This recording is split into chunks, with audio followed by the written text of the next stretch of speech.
If you're a young parent, you've got young kiddos, start reading Aesop's fables to them.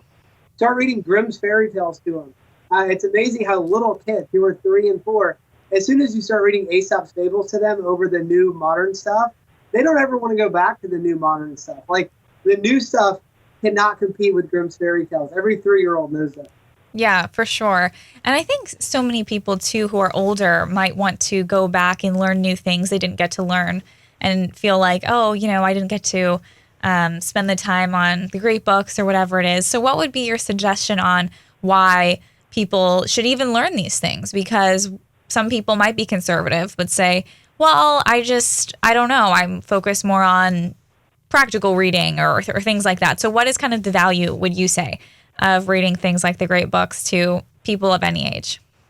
Yeah, it's a great question. I mean, I'd recommend, if you want to go kind of a more formal route, great colleges like Hillsdale offer a bunch of free classes that you can take in order to be doing this with. It can be intimidating. I mean, you pick up by yourself a copy of the Odyssey, and hopefully you can read it and enjoy it, but it can also mean falling away.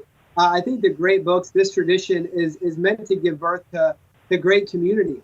CLT is right down the street from St. John's College in Annapolis. It's a great books college if you're interested in a great graduate program.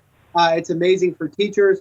But what you're doing is you're reading together the very best of what has been thought and said. You're reading Plato, you're reading Aristotle, you're reading Ben Franklin, you're reading the texts that have truly stood the test of time, and you're discussing them in groups of people who span the political spectrum, who are atheists, who are theists, who are Catholics, who are Muslim, and learning to talk about the things that really matter most with different groups of people. So a couple quick recommendations, if I could, that are not classics, but I think to understand kind of what has happened, the book I would recommend first and foremost would be Alan Bloom, The Closing of the American Mind, which is now almost 40 years old. It's 1986.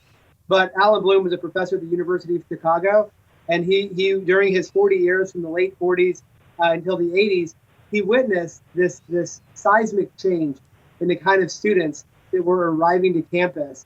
And in the course of a few hundred pages, he unpacks kind of what was happening.